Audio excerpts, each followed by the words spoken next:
I heard them before I saw them, their voices filtering through the hospital room door, left slightly ajar. My 3 children, huddled in the hallway, whispering about my possessions as if I were already dead. The beach house should fetch at least $2 million in this market. Daniel's voice, always calculating, always precise. My oldest, the financial advisor who measured life in portfolios and profit margins. What about Mom's jewelry? That sapphire set Dad gave her for their 30th anniversary must be worth something, Vanessa chimed in. My daughter, who once had such a tender heart before ambition hardened it.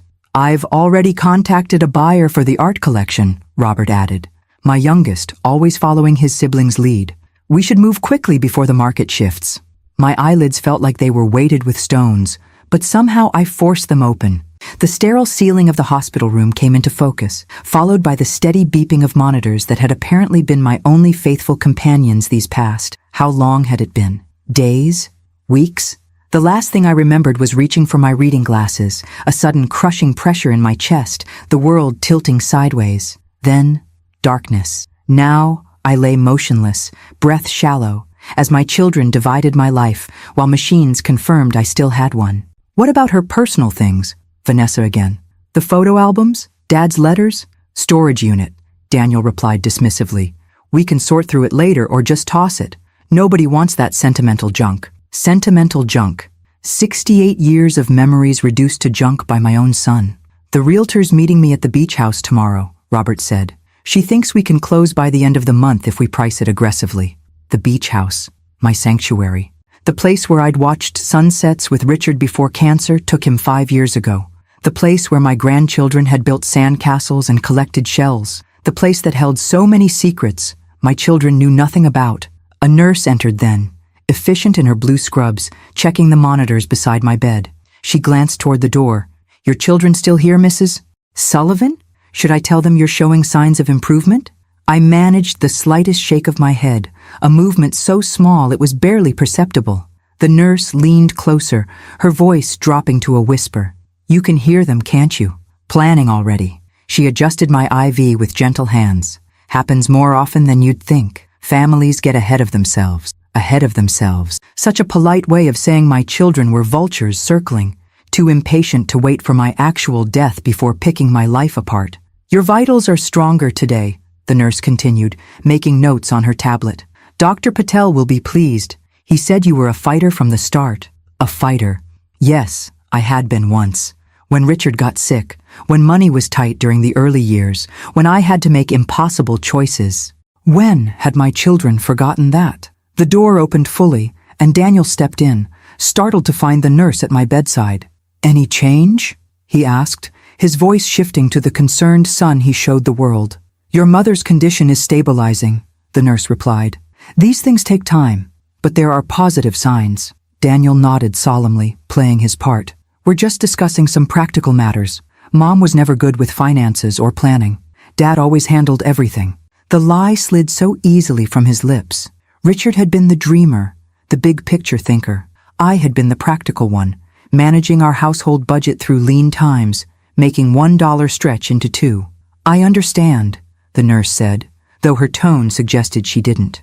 Just remember, stroke recovery can be unpredictable. Many patients regain more function than initially expected. Of course, Daniel replied, not quite hiding his disappointment. We're just being prepared. Mom would want that. No, what I wanted was for my children to remember who I was, not just Richard's wife or their mother, but Victoria Sullivan, a woman who had made her own quiet marks on the world. After the nurse left, Daniel lingered by my bed, studying me with detached interest, like an appraiser evaluating an antique. We're taking care of everything, Mom, he said, perhaps noting the slight flutter of my eyelids. You don't need to worry about a thing. My tongue felt leaden, useless. I wanted to scream, to grab his expensive tie and pull him close enough to see the life still burning in my eyes. Instead, I lay silent, imprisoned in my failing body. He patted my hand awkwardly. The beach house, your condo, all the financial loose ends. We're handling it all, just like Dad would have wanted, just like Richard would have wanted. My husband, who made me promise that some things were sacred, that some promises transcended even family. If only Daniel knew the truth. Daniel left shortly after, rejoining his siblings in the hallway. Their voices faded as they walked away, already discussing what furniture was worth keeping and what should be sold. Alone in my hospital room, I felt something beyond the physical pain of my stroke, a deep, searing betrayal that hurt worse than any medical condition. My children couldn't even wait until I was cold before erasing me from my own life. I closed my eyes, conserving what little strength I had. The beach house. I needed to warn someone, needed to protect what wasn't mine to lose, what wasn't theirs to sell. My fingers twitched slightly against the white hospital sheet, and I focused all my energy on that small movement. The nurse had called me a fighter. She had no idea how right she was. That night, as moonlight filtered through the Venetian blinds, casting prison bar shadows across my bed, I made a decision. I would not rage against my children's betrayal. I would not break down in hurt and disappointment. I would teach them a lesson they would never forget. 3 days later, as feeling gradually returned to my left side and words began to form again on my lips, I heard Vanessa in the hallway, phone pressed to her ear. "Yes, we're proceeding with the sale," she was saying. "The paperwork's already being processed. No, there's no recovery expected. The doctors say even if she wakes up, she'll never be the same." A lie, Dr.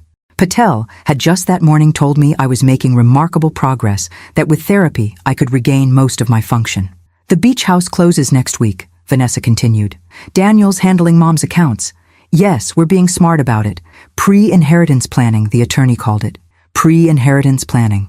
Such a clinical term for theft. I closed my eyes, feigning sleep as she entered the room. I wasn't ready yet. I needed more strength, more time to formulate my response. But time was running out for the beach house, for the promise I had made years ago that my children knew nothing about. The next morning, when my physical therapist asked me to try speaking again, I focused every ounce of my will on forming one critical sentence. I need to make a call. If this story of family betrayal and hidden secrets has captivated you, make sure to subscribe so you don't miss what happens next. What is Victoria hiding about the beach house? Will she recover in time to stop her children's betrayal? The journey has just begun. I need to make a call. The physical therapist, Jenny, paused mid-stretch of my arm, surprise flickering across her face. These were my first coherent words since the stroke. "Mrs. Sullivan, that's wonderful progress." She smiled warmly. "Who would you like to call?" I swallowed hard, my throat dry from disuse. "My lawyer." Jenny's eyebrows rose slightly. "Your lawyer? Not your children?" I managed a small, deliberate shake of my head. "Lawyer. Important. I understand." Something in her expression told me she did. Perhaps she'd overheard my children's conversations too. "Let me check with Dr. Patel about phone use, and we'll make it happen." 2 hours later, after Dr. Patel had examined me and expressed pleased surprise at my progress, Jenny returned with a hospital phone.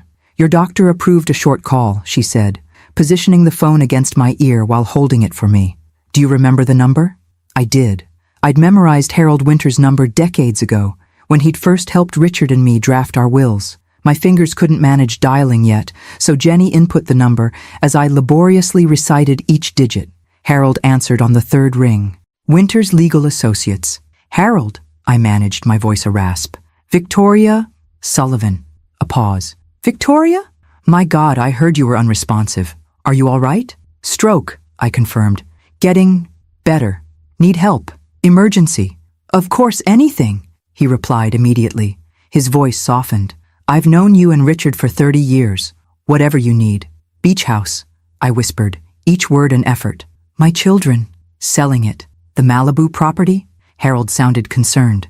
"I see. This is serious." "They don't know," I continued, pausing between words to gather strength. "Need to stop them. Important. Call this number." I slowly recited a phone number that Harold would find nowhere in my official records. "I'll handle it immediately," Harold assured me. "And Victoria, do you want me to inform your children of your improvement?" I considered this carefully. If they knew I was regaining speech and mobility, they might accelerate their plans. "No. Let me surprise them." I could almost hear Harold smile through the phone. "Understood. I'll visit tomorrow with some papers for you. Rest now." After Jenny took the phone away, I closed my eyes, exhaustion washing over me. The effort of speaking had drained what little energy I had, but a small sense of triumph burned in my chest. The first countermove had been made. The next day brought not only Harold to my room, but also my granddaughter Lily, her chestnut hair pulled back in a messy bun, dark circles under her eyes suggesting sleepless nights. "Grandma," she breathed, rushing to my bedside and carefully taking my hand. "They told us you might never wake up properly, that you might not recognize us." I squeezed her fingers weakly. "No, you," I whispered. "My Lily." Tears spilled down her cheeks. "I've been coming every day, but you were always sleeping. The nurses said you needed rest." I hadn't known she'd been visiting. My treacherous children had never mentioned it. Harold cleared his throat gently. "Lily was concerned about some of the decisions being made, Victoria. She contacted me independently yesterday." I looked at my granddaughter with new appreciation. "Smart girl." Lily bit her lip. "Mom and the uncles are selling everything, Grandma. The beach house is already in escrow. They're having an estate sale at your condo next weekend." Her voice broke. "They're even selling Grandpa's record collection and your first edition books." The pain of this betrayal was physical, a tightness in my chest that the monitors quickly detected, sending my heart rate climbing. "It's not right," Lily continued, anger now threading through her words. "They act like you're already gone, like your things don't matter, like your wishes don't matter." Harold stepped closer. "Victoria, I've contacted the number you gave me. The gentleman was quite concerned. He's flying in tomorrow." A wave of relief washed over me. He was coming. "Good." "Lily," I whispered, an idea forming. "Need your help." She leaned closer. "Anything, Grandma. Pretend? You don't know. I'm awake. Watch them. Report back." Harold looked concerned. "Victoria, perhaps a more direct approach." I shook my head firmly. "Want to know how far they'll go." Lily nodded, determination hardening her features. "I'll keep visiting you secretly. They barely notice what I do anyway." "One more thing," I added, my voice strengthening slightly with practice. "Need cell phone. Private." Harold reached into his briefcase. I anticipated that. He produced a simple smartphone. "It's already programmed with my number, Lily's, and the contact you requested. Basic functions only, large text for easier reading." Lily took the phone, showing me how to use the voice command feature that would compensate for my still clumsy fingers. "I'll hide it in your water pitcher drawer when I leave," she whispered. "The nurses never look there." As they prepared to leave, Harold paused. "Victoria, there's something else you should know. Daniel has been asking questions at the county records office. Apparently there's something unusual about the beach house title that's delaying the sale." A small smile tugged at my lips. So, they were discovering that things weren't as straightforward as they'd assumed. "Good," I whispered.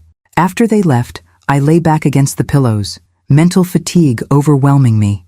The physical effects of the stroke were challenging enough, but this betrayal by my own children cut deeper than any medical condition. I drifted into an uneasy sleep, dreams filled with fragmented memories. A promise made years ago, Richard nodding his approval as I signed papers, the beach house keys being placed in hands that weren't my children's. "Mrs. Sullivan? You have visitors." The nurse's voice pulled me from sleep. I opened my eyes to find all three of my children standing at the foot of my bed, their expressions a carefully composed mixture of concern and solemnity. "She looks better today," Vanessa observed clinically. "More color." "The doctor says these fluctuations are normal," Daniel replied. "It doesn't indicate actual improvement." I kept my face slack, my eyes unfocused, playing the role of the semi-conscious patient they expected. Through barely open lids, I studied them. Daniel in his tailored suit, checking his watch impatiently. Vanessa scrolling through her phone between performative glances at me. Robert shifting uncomfortably, the only one showing a hint of genuine distress. "Mom," Daniel said loudly, as if volume could penetrate brain damage. "We're taking care of everything. The house is being sold to a lovely family. They have children who will enjoy the beach just like we did." Liar. The lovely family was undoubtedly one of the real estate development companies that had been trying to acquire oceanfront properties in that area for years. "We've also arranged for your things to be properly handled," Vanessa added. "Some items will go to family members who will treasure them." By family members, she meant herself, I was certain. Vanessa had always coveted my jewelry, especially the pieces Richard had given me. Robert finally spoke, his voice softer than his siblings. "Mom, if you can hear me, I hope we're doing what you'd want." A flicker of doubt in his tone. Perhaps there was still hope for my youngest. "They stayed only 15 minutes. their obligation fulfilled. As they filed out, I heard Daniel's phone ring in the hallway. "What do you mean there's a problem with the title?" His voice rose in frustration. "That's impossible. My parents owned that house for 30 years. I smiled faintly as their voices faded. The wheels of justice were beginning to turn. The next morning, I awoke to find a text message on my hidden phone. "Arrived in LA, meeting with Harold first. Will come to hospital this afternoon. Stay strong. David." David. Just seeing his name brought comfort. Like a life raft in the stormy sea my life had become. My children didn't know about him, had never bothered to learn about the promises I'd kept beyond our immediate family circle. Jenny arrived for my physical therapy session, her cheerful energy a welcome distraction from my troubled thoughts. "You're doing remarkably well, Mrs. Sullivan," she observed, as I successfully lifted my right arm above my head. "Dr. Patel says you're progressing faster than expected." "Motivated," I replied, finding it easier to form single words than complete sentences. "I can see that." Jenny helped me sit up on the edge of the bed. "Is it the house? I couldn't help overhearing your son in the hallway yesterday. He seemed upset about some property title." I nodded, grateful for her perceptiveness. "Beach house, not what they think." Jenny smiled conspiratorially. "Good for you, having a few secrets up your sleeve. Nothing wrong with surprising those who underestimate you." We worked for an hour on basic movements, sitting unassisted, gripping objects, even a few tentative steps with a walker. By the end, I was exhausted but triumphant. I was regaining control of my body, piece by painful piece. After lunch, Lily texted, "Mom and Uncle Daniel having emergency meeting with their lawyer. Something about complications with the title search." Uncle Robert looking worried. "We'll update later." I smiled at the phone screen. My children were discovering that their hasty property grab wasn't going as smoothly as planned. The title search would have revealed what they never suspected, that the beach house wasn't legally mine to sell. It hadn't been for 8 years. At precisely 3 o'clock, there was a soft knock at my door. When it opened, my heart swelled at the sight of the young man standing there. Medical textbooks tucked under one arm, dark circles under his kind eyes suggesting he'd come straight from an overnight flight. "Victoria," David Mitchell said softly, crossing the room to take my hand. "I came as soon as I heard." I squeezed his fingers, tears welling in my eyes. "David, thank you." He pulled a chair close to my bedside, setting his books aside. At 28, he looked so much like his mother. Sarah's same thoughtful eyes, the same determined set to his jaw, but there was something of his father too, in the gentle way he held my hand, careful of the IV line. "Harold told me what's happening," he said, his voice low with controlled anger. "Your children are selling the beach house. My beach house." I nodded, relief washing through me that he was here, that I wasn't fighting this battle alone. "They don't know," I managed to explain. "Never told them. That you gave me the house after Mom died?" David shook his head in disbelief. "That it's been in my name for 8 years? How could they not know?" Richard and I decided better that way. It was exhausting to speak, but I needed David to understand. Kids already. Resented? Money we gave? Your mother. For your education. David's face softened with old pain. "I remember the arguments. When they found out you were helping pay my medical school tuition. They never understood," I whispered. "Sarah was like sister to me. Promised her I'd help you. And you did." David's voice cracked slightly. "More than help. You gave me security, a future. That house is the only real asset I have. It's what allowed me to focus on my residency instead of worrying about debt like my classmates." I nodded, remembering the day Richard and I had made the decision. Our children had been furious when they discovered we were wasting family money helping Sarah with David's education after her cancer diagnosis. They'd never understood the depth of my friendship with Sarah, how we'd been there for each other through everything. My early miscarriages, her divorce, my children's difficult teenage years, her cancer battle. When Sarah died, I'd promised to see David through medical school. Richard and I had discussed it at length, concerned about our own children's increasing materialism. The beach house solution had been Richard's idea. Put it in David's name, let him use it as collateral if needed, ensure he had security while pursuing his dream of becoming a doctor like his father. We'd keep using it as a family, but the ownership would protect both David and the property from our children's growing sense of entitlement. "What are you going to do?" David asked, bringing me back to the present. I smiled faintly. "Watch them. Discover. They can't sell what isn't theirs. The realtor called me yesterday, David said. Apparently my name came up on the title search. She was very confused. Daniel will be more than confused, I replied, a hint of my old spark returning. He'll be furious. As if summoned by our conversation, the door burst open. Daniel stood there, his normally composed face flushed with anger, a folder clutched in his hand. Behind him hovered Robert, looking uncomfortable, and a woman I didn't recognize, likely their lawyer. "Mom," Daniel snapped, forgetting in his anger that he supposedly believed me unresponsive. "What the hell is going on with the beach house?" His eyes then registered David sitting beside me, and confusion crossed his face. "Who are you?" David stood, extending his hand professionally. "David Mitchell. I believe you're trying to sell my house." Daniel ignored the outstretched hand. "Your house? That's ridiculous. That beach house has been in our family for decades. And 8 years ago, your mother and father transferred ownership to me," David replied calmly. "Completely legal, properly documented, and registered with the county." The lawyer stepped forward. "Mr. Sullivan, perhaps we should discuss this outside."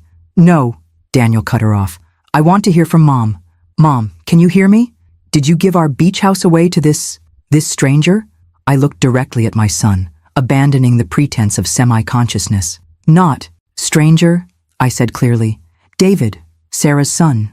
Daniel's face went slack with shock. Whether from hearing me speak or from my confirmation of David's claim, I couldn't tell. Robert moved closer to the bed. "Mom, you're awake? You understand us?" I nodded slowly. "Everything. Heard everything. Selling my things. Dividing. While I'm still alive."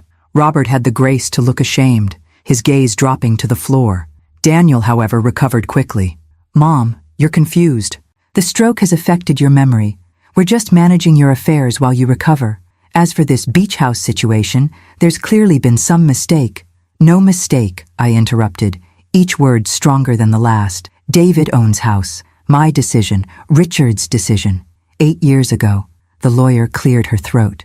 "I've reviewed the documentation, Mr. Sullivan. The title transfer appears completely legitimate. Your mother and father transferred ownership to Mr. Mitchell in 2017, retaining lifetime usage rights." Daniel's face contorted with rage. "This is absurd. Why would they give our family vacation home to some charity case?" David stiffened beside me, but maintained his composure. "I'm hardly a charity case, Mr. Sullivan. I'm a surgical resident at Massachusetts General, and your parents had their reasons, which they were kind enough to share with me, if not with you." "Get out," Daniel snapped. "This is a family matter." "Actually," David replied, "since it concerns my property, I believe I have every right to be here." The standoff was interrupted by the arrival of Dr. Patel, who took in the tense scene with a frown. "What's going on here?" "Mrs. Sullivan needs rest, not distress. Her blood pressure is already elevated." "We're leaving," Robert said quickly, taking his brother's arm. "We'll continue this discussion later." As they turned to go, Daniel looked back at me, betrayal and calculation warring in his eyes. "This isn't over, Mom. Whatever you think you did with that house, we'll fix it." After they left, Dr. Patel checked my vitals, his expression concerned. "Try to avoid excitement, Mrs. Sullivan. Your recovery is progressing well, but stress can cause setbacks." When we were alone again, David sank back into the chair beside me. That went about as expected. "Worse to come," I predicted, feeling strangely energized despite the confrontation. "Wait until they learn about rest of it." David raised an eyebrow. "The monthly payments? The trust fund conditions?" I nodded. "Everything. They don't deserve your protection," David said softly. "Not after how they've behaved." "Not protecting them," I clarified. "Teaching them. Lesson long overdue." As the afternoon sun slanted through the hospital blinds, casting golden light across the sterile room, I felt a sense of clarity I hadn't experienced in years. My children needed to learn that there were consequences to their actions, that the world didn't revolve around their expectations and desires, and I would be the one to teach them, one painful revelation at a time.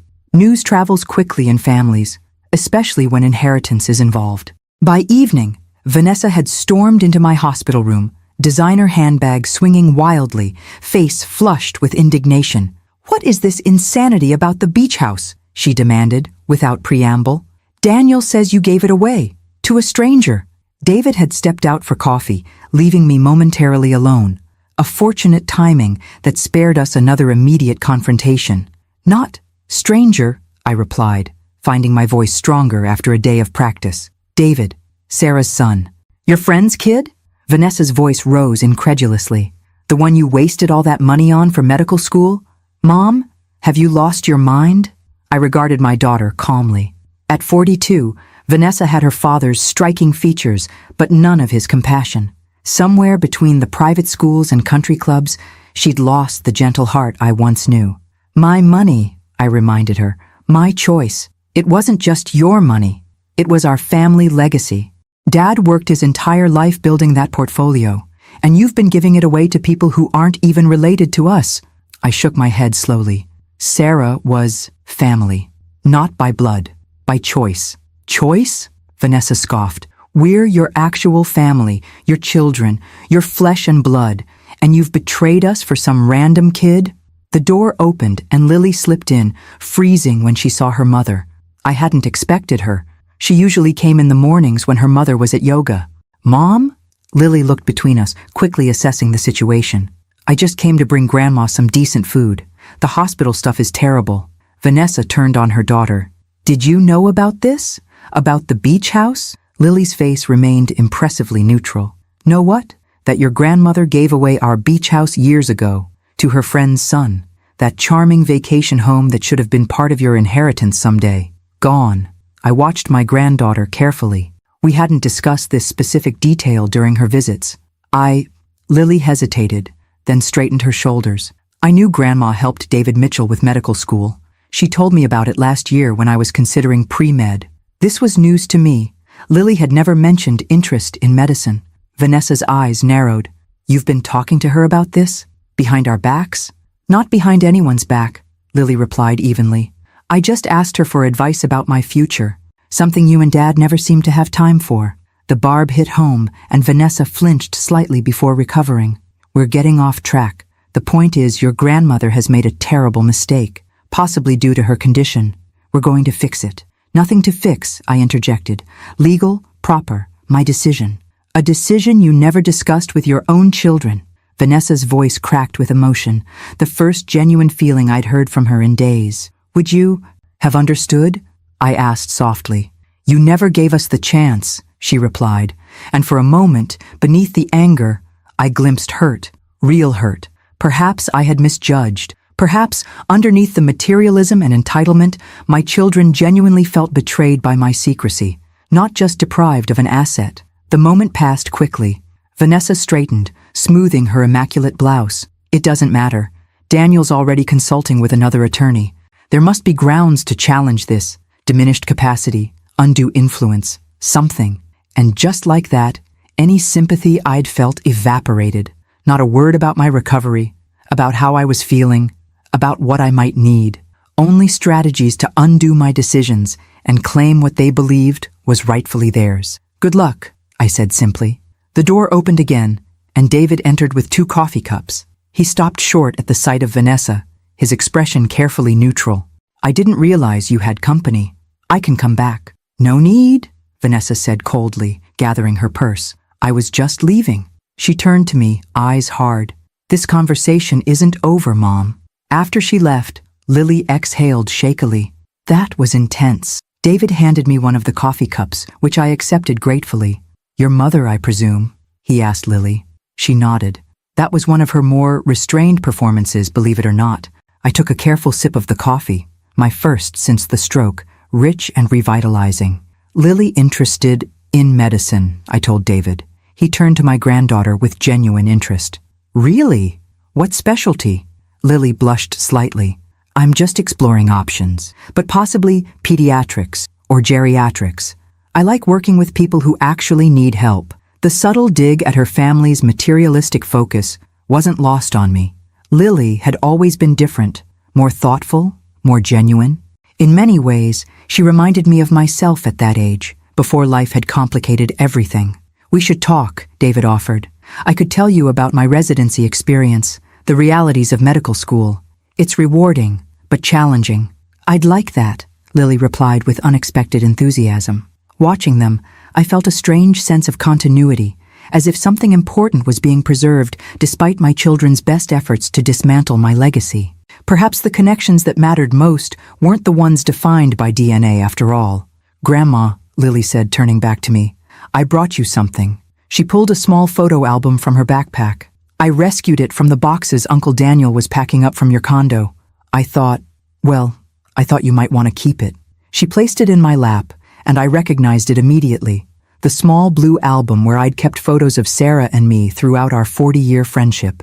Sarah at my wedding, me at her son's birth. Both of us, arms around each other at her 50th birthday, a year before her diagnosis. Sarah thin but smiling during chemo, my hand clasping hers. Tears welled in my eyes. "Thank you," I whispered. David peered at the album, his expression softening. "I haven't seen some of these in years. Mom kept the same ones." He pointed to a photo of Sarah and me on the beach, both in our 30s, laughing as waves crashed around our knees. The very beach where the contested house stood. "She loved that place," David said quietly. "Even before you owned it. Remember how we used to rent the cottage 3 houses down every summer? Mom would say someday she'd have her own place there." I nodded, memory washing over me. "That's why we bought it, for her to visit. When she got sick, wanted her to have peaceful place." Lily was listening intently, absorbing this history she'd never heard. "So the beach house was special to Sarah too?" "Very," I confirmed. "After diagnosis, she stayed there, last summer, of her life." David swallowed hard. "It was the last place she felt truly happy.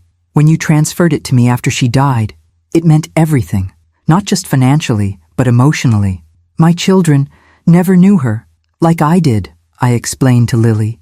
"Never understood our friendship, because they never asked," Lily concluded quietly. "They just assumed it was their inheritance, their right." "Yes," I reached for Lily's hand. "You, different, see beyond possessions." She squeezed my fingers gently. "I should go before Mom wonders where I am, but I'll come back tomorrow." After she left, David helped me look through more of the album, each photo unlocking memories. Camping trips with our young children, holiday celebrations, Sarah standing as godmother at Vanessa's christening, a role my daughter had apparently forgotten. "Your children really have no idea, do they?" David asked. "About everything you and Mom shared, about the promises you made to each other." "No," I admitted. "My fault, partly. Protected them.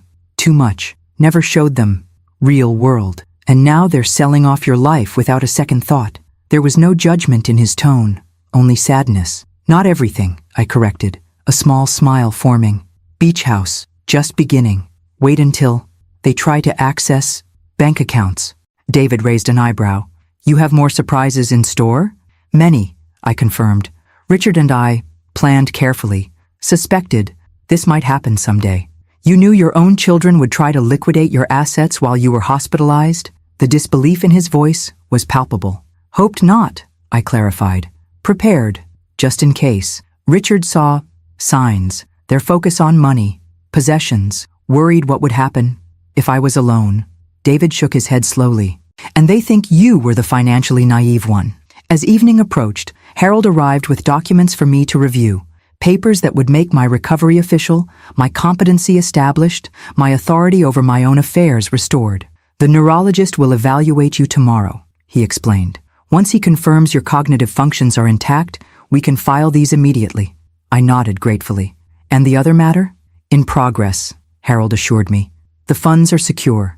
Your children cannot access them without the proper documentation, which only you possess." "Good." I settled back against the pillows, exhaustion creeping in, but determination burning bright. Let them sell what they can. Each sale, one step closer to the truth. Harold patted my hand gently. "Rest now, Victoria. The pieces are in motion." As I drifted towards sleep that night, I thought of Richard, of the conversations we'd had during his final months. How he'd worried about our children's values, about the legacy we would leave.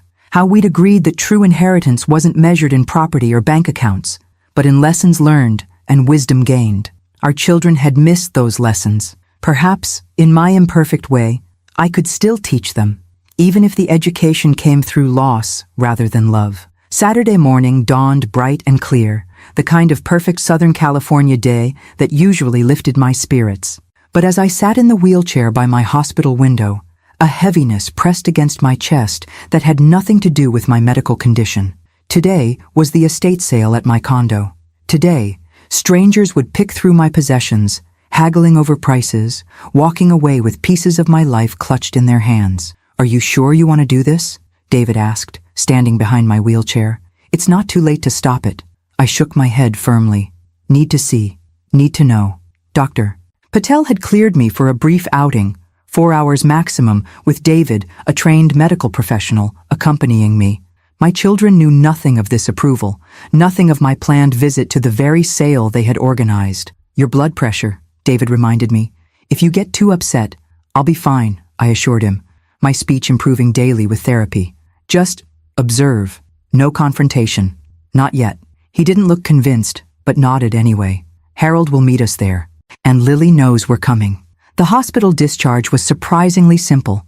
Within 30 minutes, I was settled in David's rental car, a pillow supporting my weaker side, heading toward the coastal condo that had been my home since Richard's death. As we approached my neighborhood, I noticed the signs first, neon posters with black arrows, the words, "Estate Sale, Everything Must Go," in garish lettering, like a liquidation at a failing business, like my life was being cleared out for inventory. "Vulgar," I murmured. David's hands tightened on the steering wheel. "We don't have to do this." "Yes," I insisted. "We do." He parked a block away to avoid the cluster of cars already lining my street. As he helped me into the wheelchair, I caught sight of a woman walking away from my building, carrying Richard's antique chess set, the one his father had given him, the one he'd planned to pass to his first grandchild. I swallowed hard, forcing down the wave of grief that threatened to overwhelm me. David wheeled me slowly toward the condo building, where a small crowd had gathered in the lobby. Most were strangers, clutching coffee cups and numbered tickets, waiting for their turn to enter. Estate sale vultures, I'd always called them. The regulars who showed up early, who knew the best items would go first.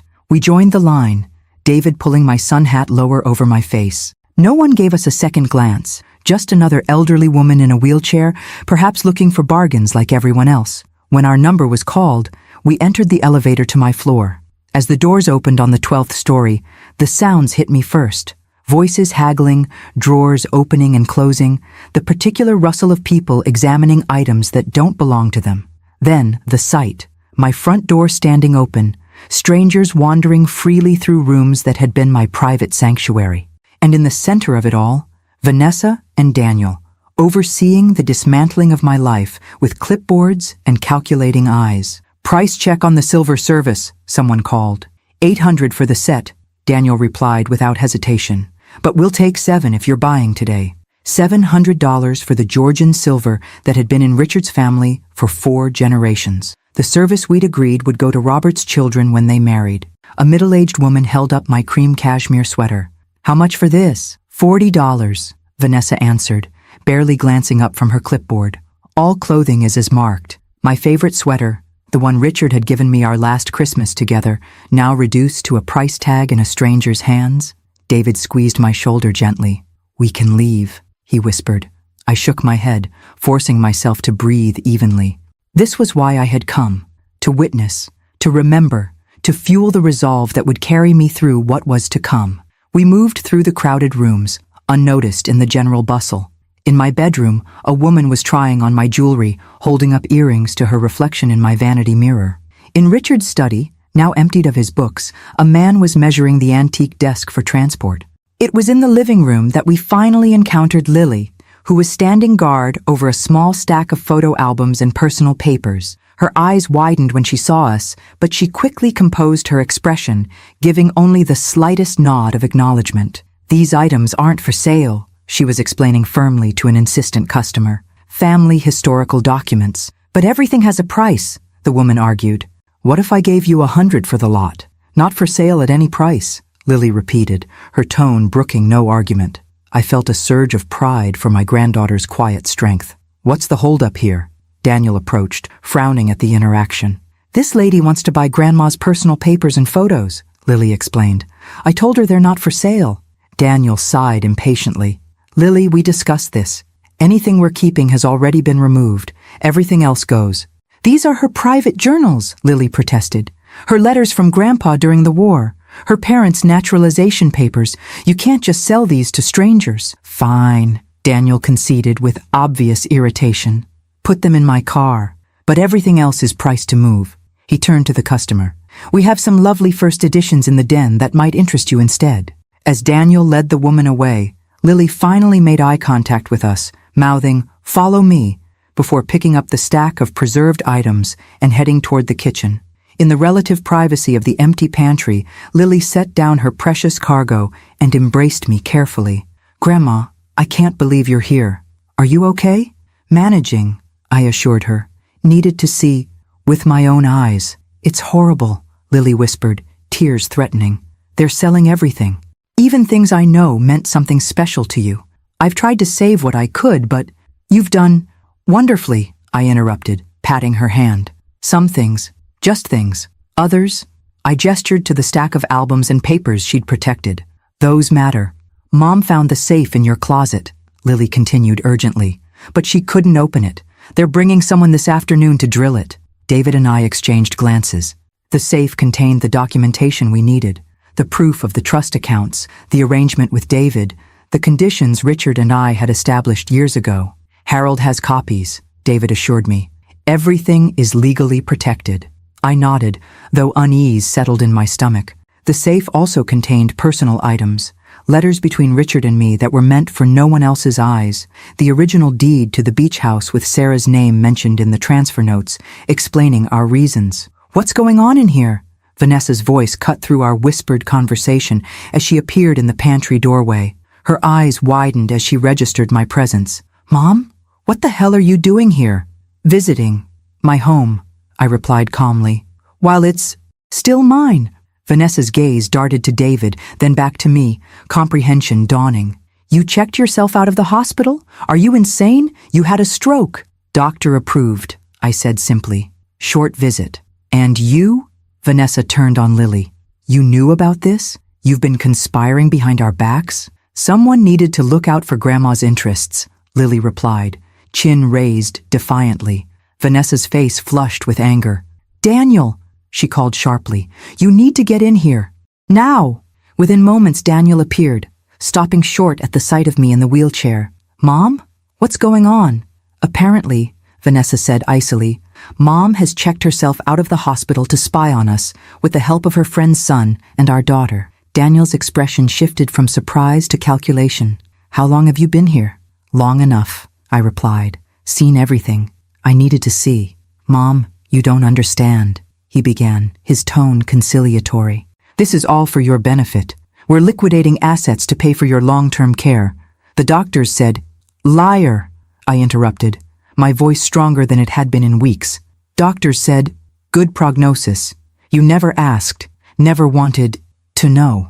An uncomfortable silence fell over the pantry, broken only by the sounds of the ongoing sale in the other rooms, strangers exclaiming over fines, cash registers beeping, my life being parceled out piece by piece. "I think," David said quietly, "it's time we left. This has been enough excitement for one day." I nodded, suddenly feeling the fatigue of emotion and physical exertion. But as David turned my wheelchair, I looked back at my children one last time. "Enjoy the sale," I said softly. "Everything has a price, even lessons about consequences." As we left the condo, I heard Daniel calling after us, demanding answers, explanations, but I didn't turn around. I had seen what I came to see.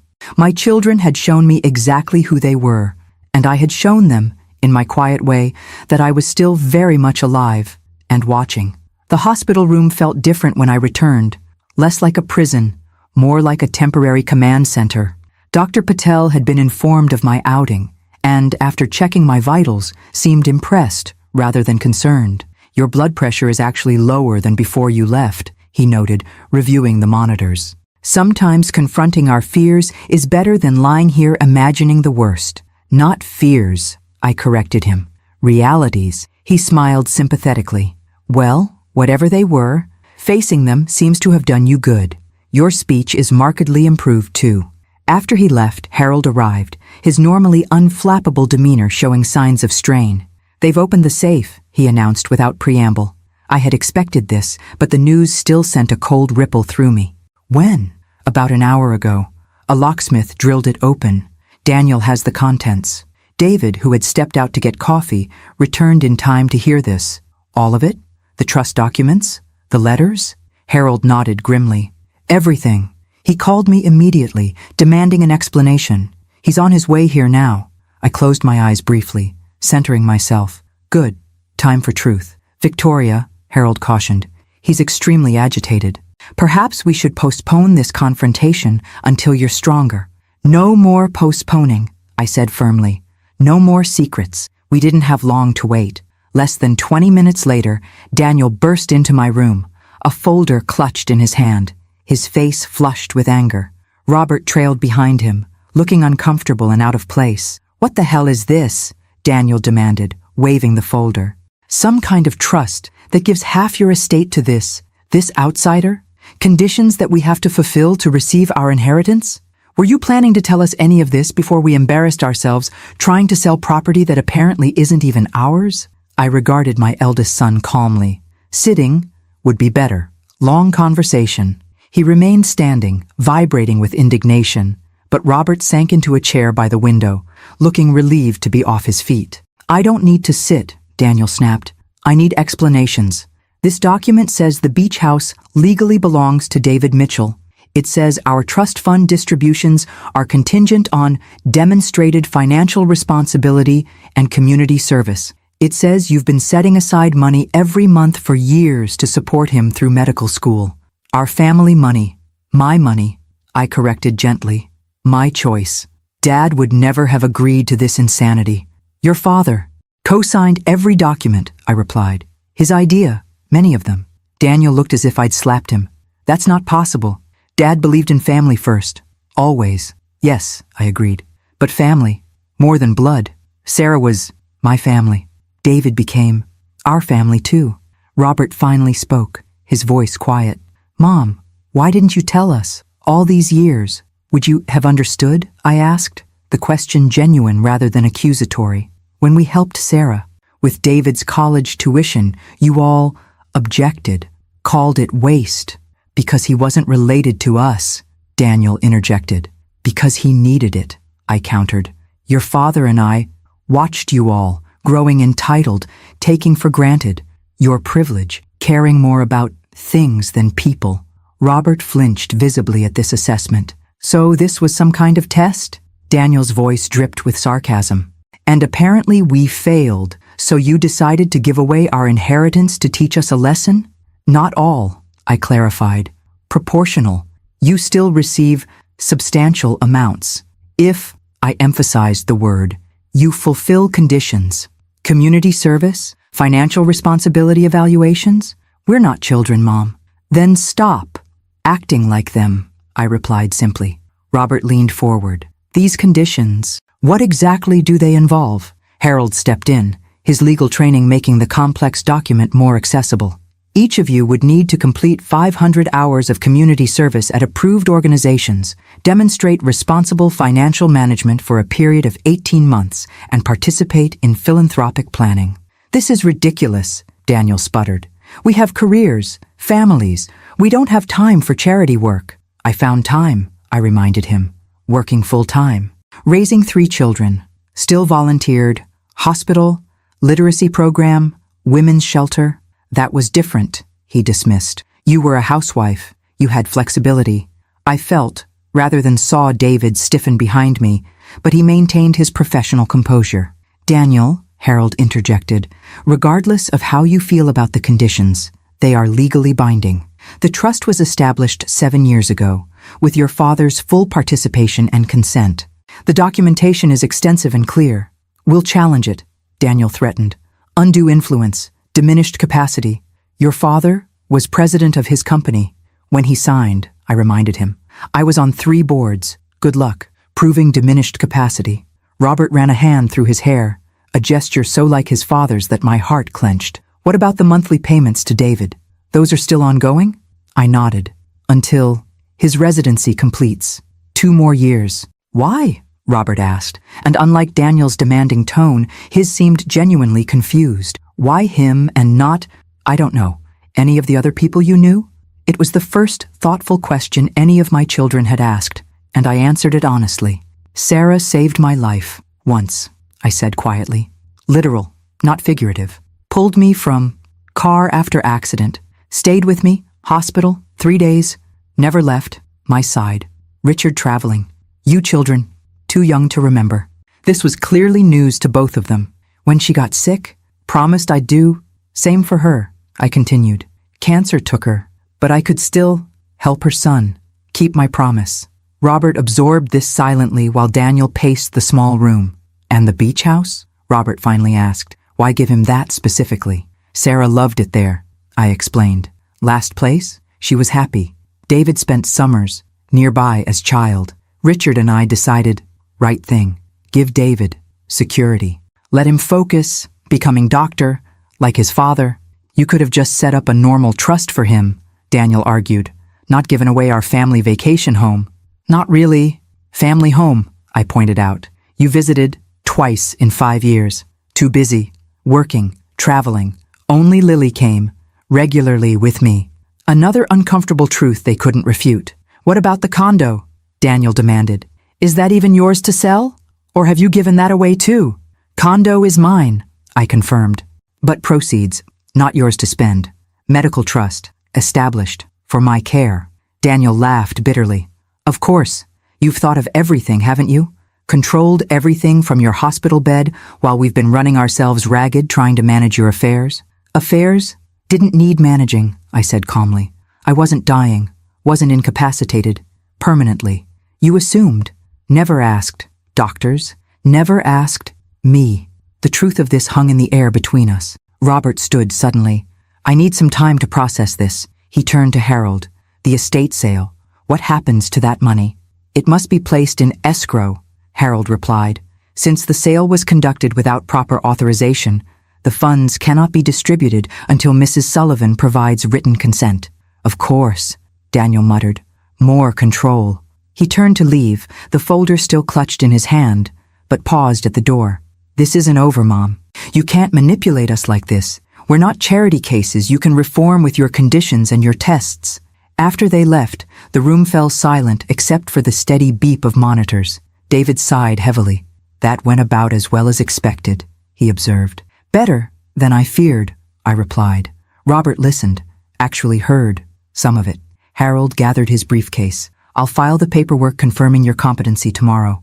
Once that's done, you'll regain full control of your accounts and medical decisions. After he left, David pulled a chair closer to my bed. Are you really okay? That was intense.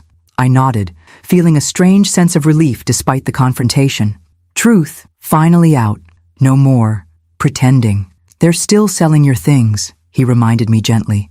Just things, I replied, surprising myself with how little it suddenly mattered. What's important? Preserved. I patched his hand. Sarah would be so proud of you. His eyes brightened with unshed tears. I hope so. I'm trying to live up to her example. And yours. As evening settled over the hospital, I found myself thinking not of what I had lost that day, but what had been revealed. The true character of my children, the strength of my granddaughter, the fulfillment of a promise made long ago. The beach house was safe. David's future was secure. And my children faced a choice that would reveal, once and for all, what they truly valued. The confrontation has begun. Will Victoria's children accept the terms of their inheritance or fight against their mother's wishes? What other revelations await this fractured family? Subscribe now for the next chapter of this compelling story about promises, betrayal, and the true meaning of legacy. Sunday brought an unexpected visitor. I was finishing my morning physical therapy when Robert appeared in the doorway, alone and bearing a small potted orchid. Mom, he greeted me, awkwardly hovering at the threshold. Is this a good time? I nodded, gesturing to the chair beside my bed. Jenny, my therapist, gave me an encouraging smile as she gathered her equipment. You're making wonderful progress, Mrs. Sullivan, she said. Keep practicing those exercises, and we might discuss discharge planning by the end of the week. After she left, Robert placed the orchid on my bedside table. It's from your condo, he admitted. I rescued it before it could be sold. I remember Dad gave it to you for your anniversary. The simple gesture caught me off guard. Of all the possessions being liquidated, he had thought to save a living thing that required care and attention. "Thank you," I said, genuinely touched. "Very thoughtful." Robert sat, looking more like the boy I remembered than the man who had stood silently by while his siblings divided my possessions. "Mom, I've been thinking about everything you said yesterday. About Sarah, about David, about the conditions in the trust." I waited, giving him space to continue. "I looked up some old family photos last night," he said. "Found one from my 10th birthday. Sarah was there, helping you serve cake. I'd completely forgotten she was part of those moments." "She was always there," I confirmed. "For every important day. When you broke your arm, she drove us to emergency room. When Vanessa had chicken pox, she stayed nights, helping me care for all of you." Robert nodded slowly. "I don't remember much of that. I guess kids don't notice the adults who make their lives possible." "Natural," I assured him. "Children, self-centered by nature, but adults should grow beyond that." He winced slightly at the gentle rebuke. "I'm trying to understand, Mom. The beach house, the trust conditions, all of it. Daniel's furious, talking about lawyers and challenges. Vanessa's not speaking to anyone. But I keep thinking about what you said, that we never even asked about your prognosis. And you're right. We just assumed the worst and started distributing your life." The admission hung between us, honest and painful. "Why?" I asked simply. "Why assume I was done?" Robert looked down at his hands. "I don't know. It's terrible to say out loud. I think it was easier to think of you as already gone, to not have to face what we were doing." His honesty was startling and healing in its way. "The trust conditions," he continued. 500 hours of community service. That's what, 12 weeks full-time? Or a year of weekends? "Approximately," I agreed. "Not impossible." "No," he conceded. "Not impossible at all." He hesitated. "I called the community center near my house this morning. They need help with their literacy program. I signed up for orientation next Saturday." Tears pricked my eyes unexpectedly. "Robert, I'm not saying I agree with everything," he added quickly. "The beach house still feels like it should have been discussed with us. But the conditions, maybe Dad and you were right. Maybe we have lost sight of certain values. Privilege, easy to take for granted," I said softly. "Your father and I, worried, worked so hard, give you opportunities, but perhaps made it too easy." "Daniel doesn't see it that way," Robert warned. "He's convinced you've been manipulated by David, by Harold, by anyone except your own judgment. He's determined to break the trust." "His choice," I replied. "Consequences, also his." We talked for nearly an hour, the longest real conversation I'd had with my youngest son in years. He asked about Sarah, about our friendship, about the promises we'd made to each other. For the first time, he seemed genuinely interested in my life as something more than an extension of his childhood. As he prepared to leave, he hesitated. "Mom, there's something else you should know. Daniel found some papers in your safe, investment records, account numbers. He's been making calls, trying to access those funds." My heart sank. "Without authorization?" Robert nodded uncomfortably. "He's convinced himself it's for your benefit, for your care, but using my money. Without permission is theft," I finished for him. "Even from one's mother." "I told him as much," Robert admitted. "That's partly why he's not speaking to me either." After he left, I called Harold immediately, alerting him to Daniel's activities. His response was swift and decisive. Additional security measures on all accounts, notifications to the financial institutions, acceleration of the competency filing. "It will be handled by end of business tomorrow," Harold assured me. "He won't be able to access anything." I thanked him, then sat in the quiet of my hospital room, contemplating the fractures in my family that seemed to be widening rather than healing. Daniel, desperate to seize control. Vanessa, retreating into silent resentment. Robert, hesitantly reaching toward understanding.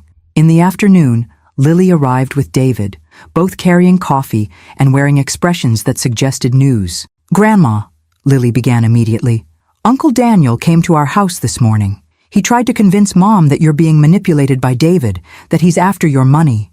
"Vanessa's response?" I asked. "She actually defended you," Lily said, sounding surprised herself. "She told him that whatever your reasons, they were your choice to make, that selling your things while you were hospitalized was wrong, even if they thought it was for your benefit." This was unexpected. Vanessa, of all people, drawing a line. She's still upset, Lily clarified, seeing my expression. But I think seeing you at the estate sale, realizing you were aware and watching them, it affected her. And there's more, David added. Daniel apparently contacted the hospital administration, trying to suggest I've been unduly influencing you, that I shouldn't be allowed to visit because I'm not family. Ridiculous, I said firmly. Dr. Patel shut it down completely, David continued. He informed Daniel that as your physician, he's observed no cognitive impairment that would make you susceptible to influence, and that you've made your wishes regarding visitors very clear. I made a mental note to thank Dr. Patel for his support. Also, Lily added, glancing at David, I've been talking with David about medical school, about what it takes, the commitment involved. It's helping me decide if it's really the path I want. And, I prompted, noticing the light in her eyes. I think it is, she said with quiet determination. I want to help people, make a difference like David is doing, like you did, with your volunteer work. Pride swelled in my chest, not just at her ambition, but at her reasons. Not money or status, but service and purpose. Your mother knows, I asked. Lily nodded. I told her last night. She was surprisingly supportive, said if that's what I really want, she'll help me prepare for the MCAT next year. Another small shift, another unexpected response. Perhaps the earthquake of revelations was rearranging more than just property rights. As we talked through the afternoon, a plan began to form in my mind. The divisions in my family would not heal overnight, might never fully mend, but perhaps there was a way forward that acknowledged both the pain and the possibility of growth. David, I said as they prepared to leave, I need one more favor. When I'm discharged, want to visit Beach House. See it. One more time. Of course, he agreed immediately. It's still your house too, Victoria. The lifetime usage rights were very clear in the agreement. Not just visit, I clarified. Want family meeting. There, all of them. David and Lily exchanged glances. Are you sure that's wise? David asked gently. Daniel's actions suggest he's escalating, not calming down. Necessary, I insisted. Final confrontation. All cards on table. As they left, I turned to the window, watching the sunset paint the sky in shades of gold and pink. Tomorrow would bring discharge planning, the formal restoration of my legal competency, the first steps toward reclaiming my independence, but the true healing of my family, of old wounds and new betrayals that would require more than legal documents and medical clearances. That would require courage, honesty, and perhaps a setting that reminded us all of what really mattered. The beach house waited, its windows facing the endless horizon, its walls holding decades of memories, both joyful and painful. The perfect place for endings and beginning. 5 days later, I stood on my own 2 feet at the hospital entrance, leaning only slightly on a cane as David brought his car around. Dr. Patel had pronounced my recovery remarkable and cleared me for discharge with outpatient therapy 3 times weekly. Remember to pace yourself, he cautioned, reviewing my medication schedule one final time. You've made extraordinary progress, but stroke recovery is a marathon, not a sprint. Understood, I assured him. No marathons, for now. He smiled, shaking my hand warmly. It's been a privilege, Mrs. Sullivan. You've reminded me why I became a doctor in the first place. As David helped me into the passenger seat, I took a deep breath of fresh air, my first taste of true freedom in nearly a month. The world seemed sharper somehow, colors more vibrant, sounds more distinct. Perhaps it was simply the contrast with the sterile hospital environment, or perhaps it was the heightened awareness that comes with nearly losing everything. Where to? David asked, sliding behind the wheel. Your condo or beach house? I replied without hesitation. Called ahead, Harold meeting us there. Lily, too. And your children? He asked carefully. Invited. All 3. Don't know. Who will come? The drive to Malibu took nearly an hour in midday traffic. I spent it watching the familiar landscape pass by, marveling at how simultaneously unchanged and different everything seemed. The stroke had altered more than my body. It had shifted my perspective, clarified priorities I hadn't examined in years. As we turned onto the coastal highway, the ocean came into view, endless blue stretching to the horizon, waves crashing against rocky shores. I felt my shoulders relax, tension I hadn't realized I was carrying, slowly dissipating. I forget sometimes, David said, noticing my expression. How beautiful it is here. Boston has its charms, but this, he gestured toward the panoramic vista. Why Sarah loved it, I agreed. Healing place. We rounded the final curve, and there it stood, the beach house. 2 stories of weathered cedar and glass perched on the bluff, its wide deck extending toward the ocean like an outstretched hand. So many memories lived within those walls. Richard teaching the children to play chess on rainy afternoons, Sarah and I sharing wine and secrets on the deck at sunset, Lily building sandcastles with her grandfather on the private beach below. And now, parked in the circular drive, 3 cars waited. Harold's sensible sedan, Lily's compact, and to my surprise, both Robert's SUV and Vanessa's luxury coupe. Only Daniel's vehicle was missing. All but one, I murmured. David nodded. Are you ready for this? As I'll ever be. He helped me from the car and up the wooden steps to the deck. The front door stood open, sea breeze carrying voices from within, some tense, others conciliatory. Lily spotted us first, rushing to embrace me carefully. Grandma, you look so much better. Feel better, I assured her, returning the hug. The others turned at our entrance. Harold nodded in greeting. Robert stood awkwardly by the fireplace, and Vanessa, surprisingly, approached to offer a stiff but seemingly genuine kiss on my cheek. You should have told us you were being discharged today, she said, her tone more concerned than accusatory. We would have helped, needed, to do this my way, I explained. On my terms. Yes, Vanessa replied with unexpected insight. I'm beginning to understand that about you. I moved slowly to my favorite armchair by the picture window, settling into its familiar embrace. From this vantage point, I could see everyone in the living room while gazing out at the ocean beyond, a position of both connection and perspective. Thank you for coming, I began, my voice stronger each day with therapy. Especially here, of all places. Daniel refused, Robert said bluntly. Said he wouldn't participate in, quote, this charade of manipulation and theft. He's meeting with another lawyer today. I nodded, unsurprised but disappointed nonetheless. His choice. But I'm glad.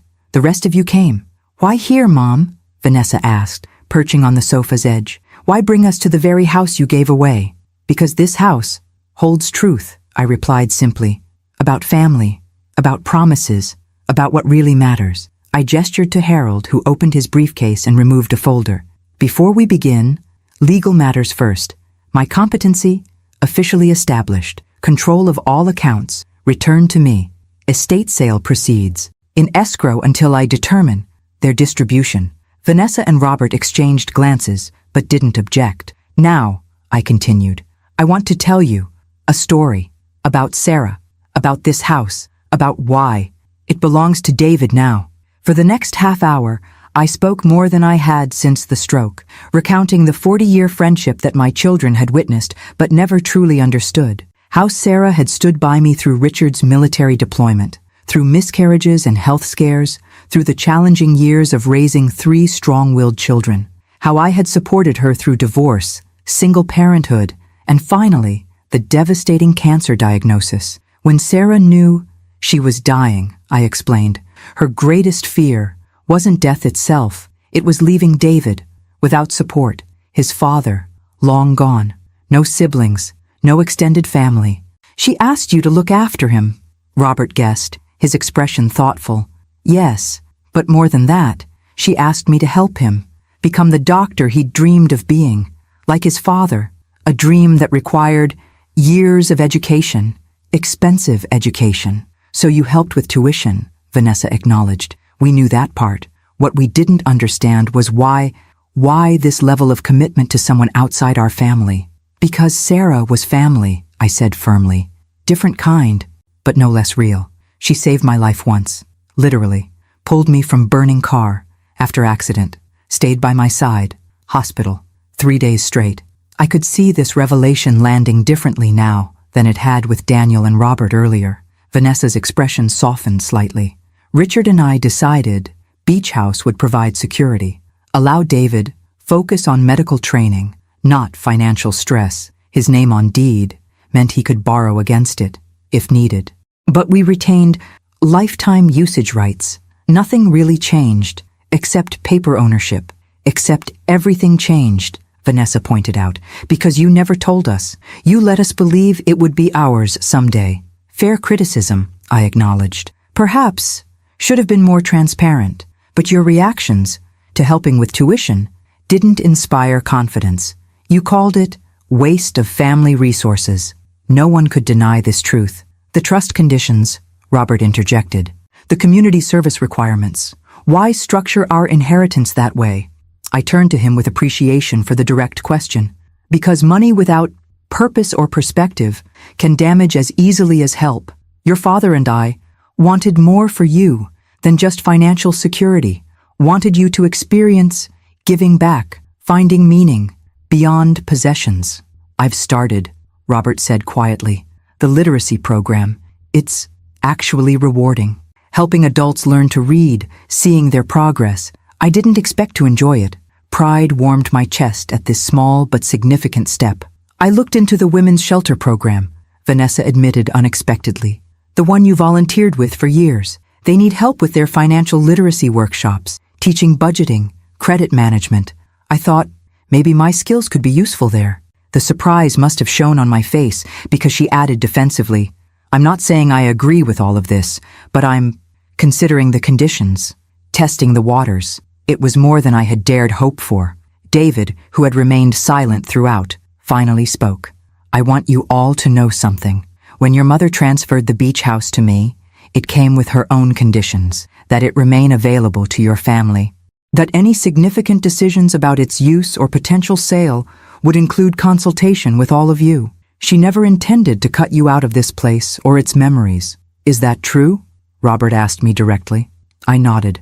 This house, meant for happiness, for healing, for bringing people together, not driving them apart. As if to emphasize my words, the setting sun broke through cloud cover, sending golden light streaming through the windows, illuminating the room in a warm glow. For a moment, we all sat in silence, absorbing the beauty and perhaps, I hoped, the deeper meaning of this place that had become the center of our conflict. I miss Dad, Vanessa said suddenly, her voice uncharacteristically vulnerable.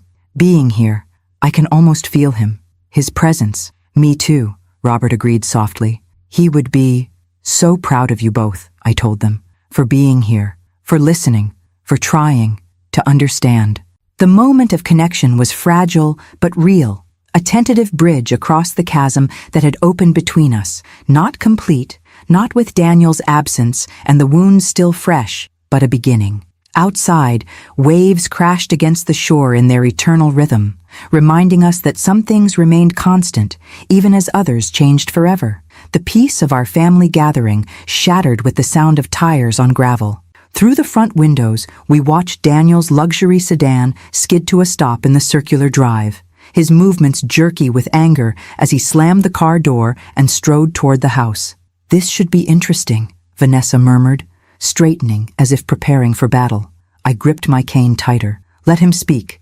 Hear him out. Daniel burst through the open doorway, his normally impeccable appearance disheveled, his eyes darting from face to face before settling on me with laser focus. Well, isn't this cozy? He said, voice tight with controlled fury. The whole family gathered at our beach house. Oh wait, not our beach house anymore. Mom gave it away to a stranger. Daniel, Robert began, if you just listen.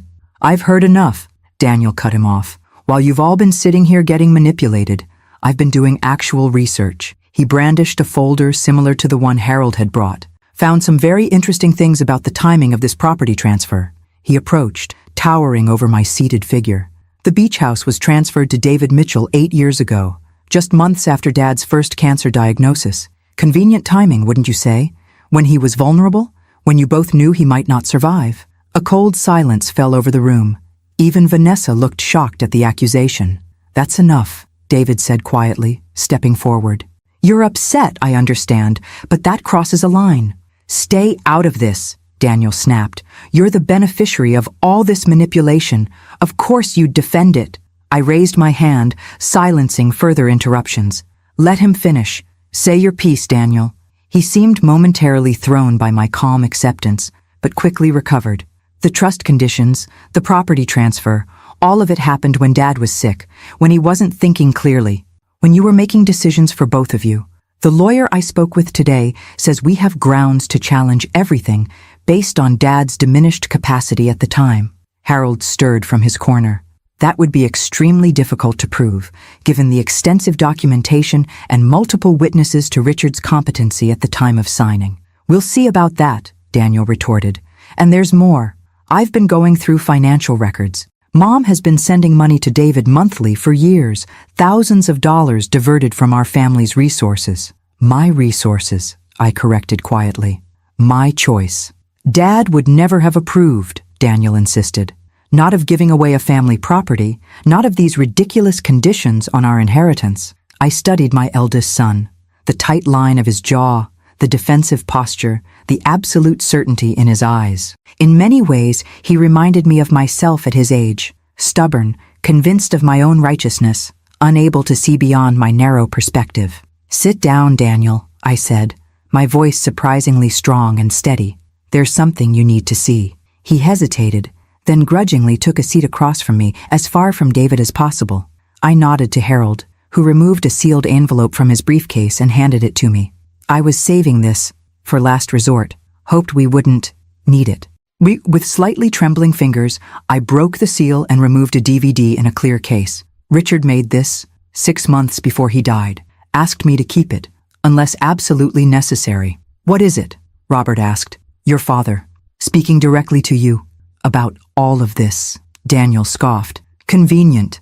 Another fabrication to support your story. Let's watch it, Vanessa suggested, her voice neutral. If it's Dad, we'll know. Harold set up his laptop on the coffee table, inserting the disc. After a moment of loading, Richard's face appeared on the screen, thinner than in his healthy days, but clear-eyed and alert, sitting in his study at home. Hello, children, he began, his familiar voice filling the room. If you're watching this, it means your mother has felt it necessary to share some difficult truths with you. I had hoped this recording would never be needed, that you would accept her decisions with grace and understanding. But knowing you as I do, a wry smile crossed his face. I suspected you might need to hear this directly from me. Daniel leaned forward despite himself, eyes fixed on his father's image. First, let me be absolutely clear, Richard continued. Every decision regarding our estate planning, the beach house transfer to David Mitchell, the trust conditions, all of it was done with my full knowledge, participation, and enthusiastic support. In fact, many of these ideas were mine originally. He shifted in his chair, expression growing more serious. I've watched with increasing concern as you've grown into adulthood. You've achieved professional success, financial stability, all the things your mother and I hoped for you. But somewhere along the way, something essential seems to have been lost. The values we tried to instill, compassion, generosity, perspective, have been overshadowed by materialism and entitlement. Daniel's face flushed, but he remained silent. The beach house decision came after much thought. Sarah Mitchell was family to us in all but blood. When she faced her own cancer battle, your mother and I promised to see David through his education. The property transfer provided him security while ensuring he could focus on becoming the doctor he was meant to be. It was the right thing to do, both practically and morally. Richard leaned closer to the camera. As for the trust conditions, consider them a final lesson from your father. Money without purpose destroys more lives than it enhances. I've seen it happen throughout my career. Inherited wealth without responsibility or perspective, leading to emptiness and dysfunction. I want better for you. His expression softened. I love you all, more than you can know. This isn't punishment, it's protection.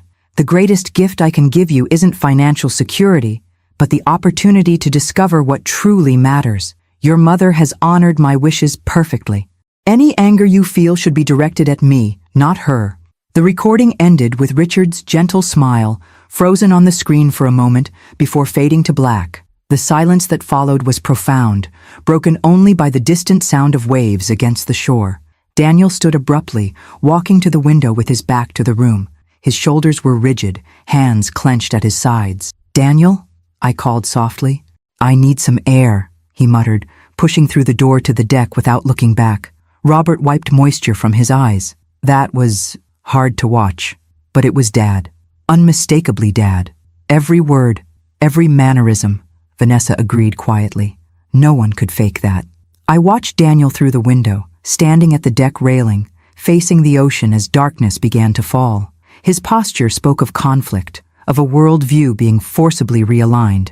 Give him time, I suggested. Hardest for him to accept, most invested in his version of events. Why is he so resistant? Lily asked, speaking up for the first time since Daniel's arrival. Uncle Robert and Mom are at least trying to understand. Pride, David offered thoughtfully. Speaking as someone who's seen this in patients' families, sometimes the person who reacts most strongly is the one who recognizes themselves most clearly in the criticism. I nodded slowly. Daniel always, most like Richard. Same drive, same certainty. Being wrong? Difficult for both. As the last light faded from the sky, Daniel remained on the deck, a solitary figure against the darkening horizon. Inside, conversation continued more quietly, with Robert asking David about his medical residency, Vanessa examining old photo albums with Lily, Harold discussing legal details with me. A fragile normalcy had descended, broken only when Daniel finally re-entered, his face composed but eyes revealing inner turmoil. I need to head back to the city, he announced stiffly. Early meeting tomorrow. Daniel, I began. We should talk. Not now, Mom, he interrupted, but without his earlier hostility. I need time to think. It wasn't acceptance, but it wasn't rejection either. Something had shifted, however slightly. As he prepared to leave, he paused by David's chair. For what it's worth, my father was a good judge of character. If he approved of you, there must be substance there. It wasn't an apology, but from Daniel, it was significant concession. After he left, the atmosphere lightened noticeably. Vanessa suggested ordering dinner, and to my surprise, everyone agreed to stay. As night fully claimed the sky, the beach house lights glowed warmly against the darkness, voices and occasional laughter spilling from its windows. Not quite the family harmony of years past, but something healing nonetheless. Later, as David helped me to the master bedroom I'd shared with Richard for so many summers, I felt a profound sense of accomplishment. Not victory. There were no winners or losers in this family reckoning, but progress towards something true and necessary. Do you think he'll come around? David asked, turning down the bed with the practiced efficiency of a doctor. Daniel? Eventually, I replied. On his own terms, in his own time. And if he doesn't? If he pursues legal challenges? I smiled slightly. Then we face that too. Family, complicated, healing, not linear. As I settled against the pillows, listening to the eternal rhythm of waves below, I thought of Richard, of Sarah, of promises kept and lessons learned. The beach house stood, as it always had, bearing witness to both our best and worst moments, a sanctuary not because it was perfect, but because it was real. The confrontation with Daniel brings painful truths and uncertain reconciliation. As Victoria settles back into the beach house, what final revelations await this family's journey? Will Daniel choose healing or continued conflict? The story approaches its emotional conclusion in the next chapter. Subscribe now so you don't miss it. 6 months passed with the steady rhythm of seasons changing. My recovery continued.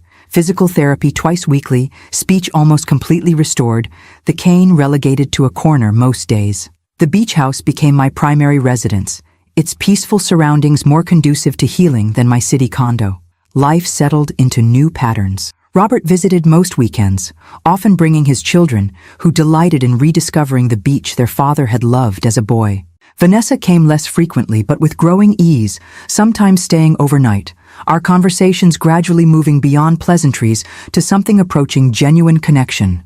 Daniel remained distant, communicating primarily through terse emails and occasional phone calls. He had abandoned his legal challenges after consulting multiple attorneys, all of whom confirmed the solidity of our estate planning. A détente of sorts had been established, not warm, but no longer openly hostile. Lily became a regular fixture, spending every other weekend at the beach house, often bringing textbooks to study for her MCAT preparations. To my delight, she and David had developed a mentor relationship that benefited them both, her providing connection to the family that had once rejected him offering guidance through the challenging pre-medical journey. On a bright October morning, almost exactly 1 year after my stroke, I sat on the deck watching dolphins play in the distance, a light breeze carrying the salt scent of ocean. The doorbell rang, and I rose to answer it, surprised to find Daniel standing there, looking uncharacteristically uncertain. "Mom," he greeted me formally. "Is this a good time?" "Always," I replied, stepping back to welcome him. "Coffee?" He nodded, following me to the kitchen where I moved with comfortable familiarity, preparing 2 cups. We carried them to the deck in silence, settling into adjacent chairs facing the ocean. "You're looking well," he observed after a moment. "Almost back to normal. Better than normal," I corrected gently. "Stronger in many ways." He nodded, his gaze fixed on the horizon. "I've been doing a lot of thinking this past year. About Dad, about the trust conditions, about my reaction to everything." I waited, giving him space to continue at his own pace. "I started the community service hours," he said finally, "at a financial literacy program for low-income families, teaching budgeting, investment basics, retirement planning." Surprise and pleasure warmed me. "That's wonderful, Daniel." "It's not what I expected," he admitted. "These people, they work so hard with so little. Knowledge most of us take for granted. How credit works, how to build savings. It's transformative for them. I'm seeing real changes in their lives. Giving back changes the giver too," I observed. He nodded slowly. "Dad was right, about perspective, about what matters." He turned to face me directly. "I'm sorry, Mom, for how I behaved during your illness, for what we tried to do with your things. It was inexcusable." The apology, so long awaited, was offered simply and directly, Daniel's way. "Forgiven," I replied with equal simplicity. "Family, imperfect, all of us." "I met David last week," he continued, surprising me further. "Asked him to lunch, wanted to know about his work, his plans for the future. And he's impressive," Daniel acknowledged. "Dedicated. I can see why Dad approved of him, why you do." Coming from Daniel, this was high praise indeed. "The beach house," he said, gesturing to our surroundings. "I understand now why it belongs to him, what it represents. Part of Sarah's legacy," I agreed. "And now, part of ours too." We sat in comfortable silence, watching pelicans dive for fish in the rolling waves. Something had healed between us. Not completely, perhaps never completely, but significantly. "I have news," Daniel said eventually. 2 pieces, actually.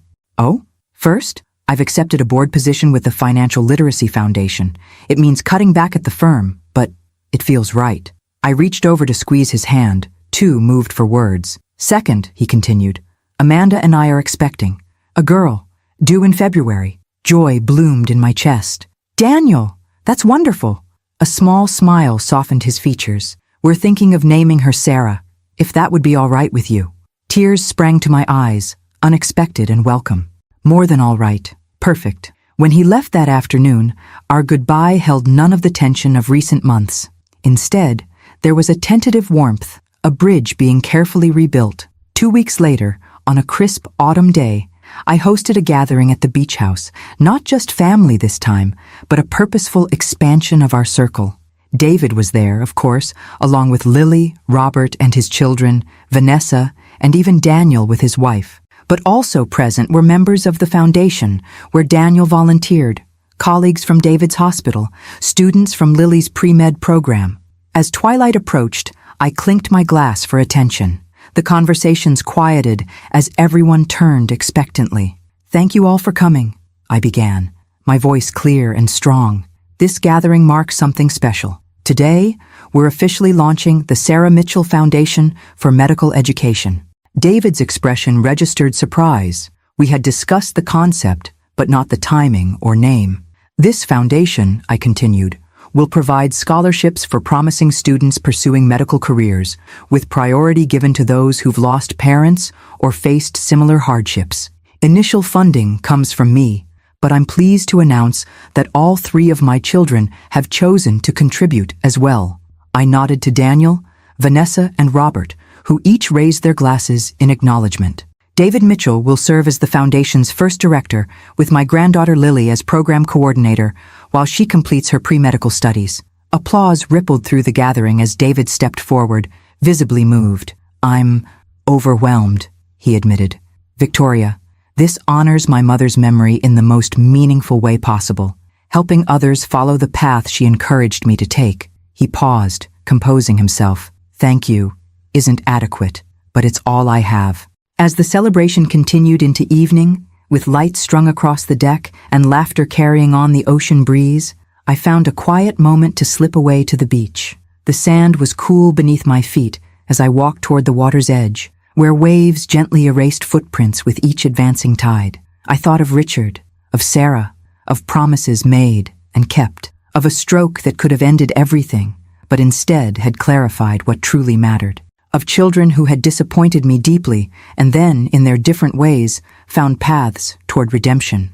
The beach house stood illuminated on the bluff above, windows glowing with warmth and life. Not my house anymore, not legally, but still home in all the ways that counted. Its ownership had caused such pain and division, yet now it had become a gathering place for healing and new beginnings. I heard footsteps behind me and turned to find all three of my children approaching across the sand.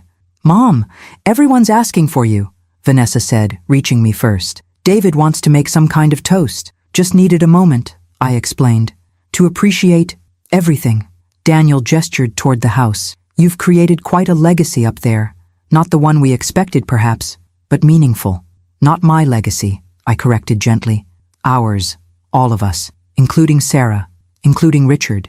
Robert offered his arm as we turned back toward the house. "Dad would be proud tonight. Of all of us, I think." As we walked together along the shore, the tide washing away our footprints behind us, I felt a sense of completion.